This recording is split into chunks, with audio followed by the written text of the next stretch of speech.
Bonjour à tous, une nouvelle donne où on va s'intéresser une fois de plus au jeu de la carte. Je vous présente tout de suite ma donne.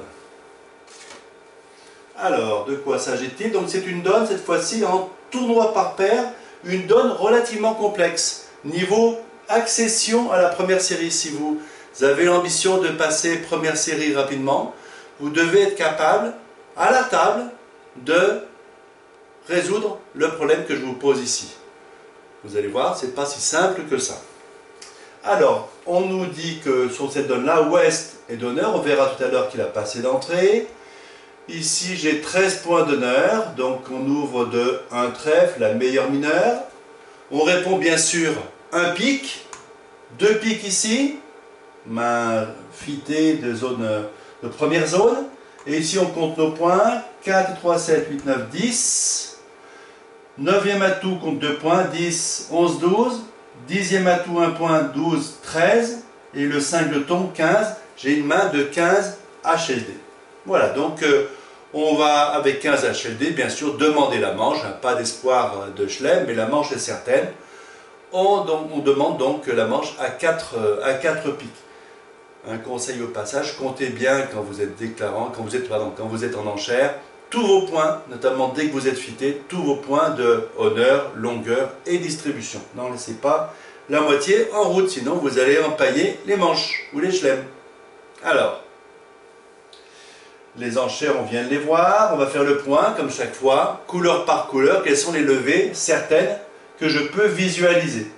À pic, j'en visualise 5 sûrs, c'est-à-dire que même si le roi de pique fait sa levée, je ferai au moins 5 levées à pic. Donc 5 levées à pic, à cœur j'en ai une, à carreau, bah, tout va bien, à carreau j'ai as, roi, dame, valet, même le 10, j'ai donc 4 levées à carreau et à trèfle 0. Donc 5, 6, 7, 8, 9, 10, 10 levées certaines, avec la possibilité d'en trouver une de plus à pic si j'arrive à cravater le roi de pique. À cœur c'est pareil, si j'arrive à faire l'impasse à cœur et qu'elle réussit, je peux aussi gagner une levée. Donc à chaque fois, le roi en ouest me permettrait de faire une levée de plus, soit à pique, soit à cœur, soit les deux. Donc j'ai 10 levées certaines, 2 levées sûres, 2 levées possibles, pardon. Tout va bien. Sauf que je suis en tournoi par paire. En tournoi par paire, je cherche toujours à faire le maximum de levées pour faire un top. D'accord? C'est souvent au jeu de la carte qu'on va faire des tops en tournoi par paire. C'est pas tellement à l'enchère. C'est au jeu de la carte qu'on soit en flanc, où il ne faut pas faire de cadeau, ou qu'on soit en déclarant, en utilisant bien toutes les informations et toutes les techniques dont je dispose. Alors, comment est-ce qu'on pourrait faire le maximum? Il faut faire l'impasse cœur, l'impasse pique, et puis si tout réussit, on fait 12 levées en gros.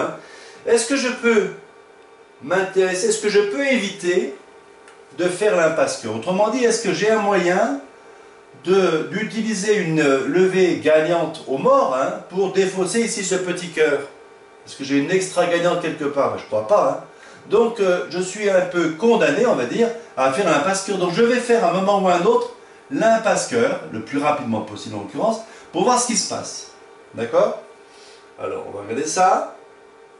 L'impasse cœur réussit. Elle réussit. Donc qu'est-ce que ça veut dire? Ça veut dire que le roi de cœur est ici. Si elle réussit, quand je joue petit cœur, ici on met petit, là je mets ma dame qui fait la levée.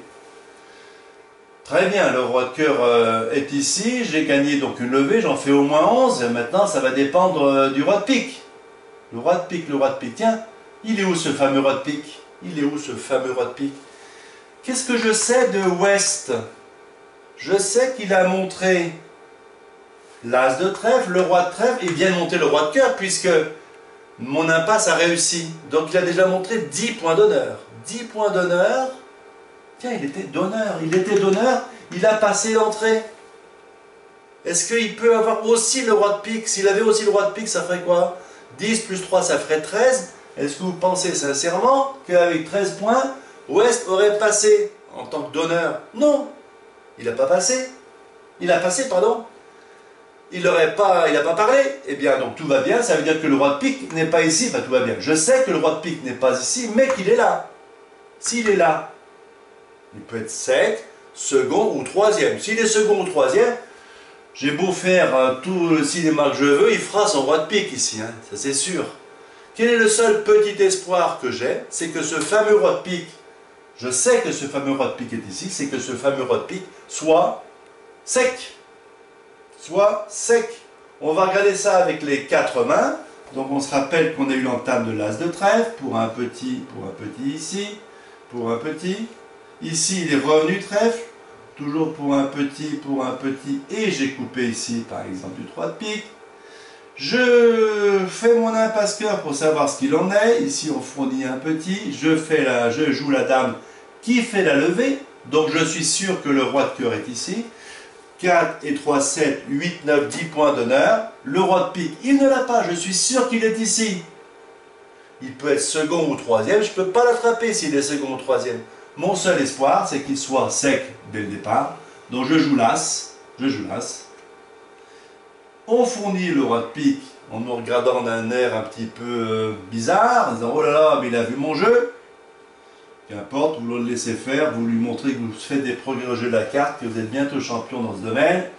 Donc le roi de pique a été pris par mon as, je peux continuer pique, il fournit ce qu'il veut, on s'en fiche. Je joue pique à nouveau pour enlever le dernier pique de l'adversaire. Il ne me reste plus qu'à faire mes 4 levées de carreau, mon as de cœur, et je fais 12 levées. 12 levées pour, sans doute, une très bonne note en tournoi par paire.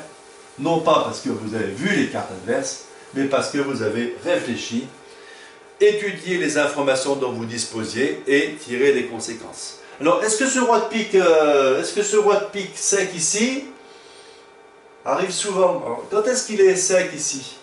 Il faudrait que déjà la couleur soit répartie 2 et 1. Alors 2 et 1, quand on dit répartition 2-1, 78%, ça peut être 2 ici et 1 là, ou le contraire, 1 ici et 2 là. Ça, 2, 1 ou 1, 2, ça fait 78%.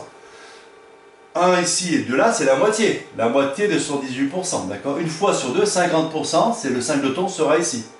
Si je sais qu'il y a un singleton ici à pique, sachant qu'il y a 3 cartes, ce singleton, ça peut être le roi, ça peut être le 4, ça peut être le 7. Donc, une fois sur 3, ce singleton sera le roi. Si je fais mes petits calculs, je multiplie tout ça. 78% pour trouver les piques de 1, 50% pour trouver spécifiquement 2 ici et 1 là. Et une fois sur 3, 33% pour arrondir, c'est le roi qui sera singleton. Ça fait quand même 13%, c'est pas rien. Hein. Si on fait 28 dots dans l'après-midi dans un tournoi, d'accord, ça veut dire que si à chaque fois cette donne se présentait, au moins 4 fois, ou à peu près 4 fois, on trouverait le roi de pique sec derrière. Ça vaut quand même le coup. Alors le conseil, le compte des mains adverses, à la fois en points et en distribution, ça dépend des fois, peut nous aider à prendre les bonnes décisions. C'est ce qu'on vient de voir ici. Cela suppose de faire en début de donne l'inventaire de toutes les informations disponibles, puis de gagner d'autres informations en début de coup, et utiliser tout ça pour faire un bon plan de jeu et pour bien réussir notre contrat.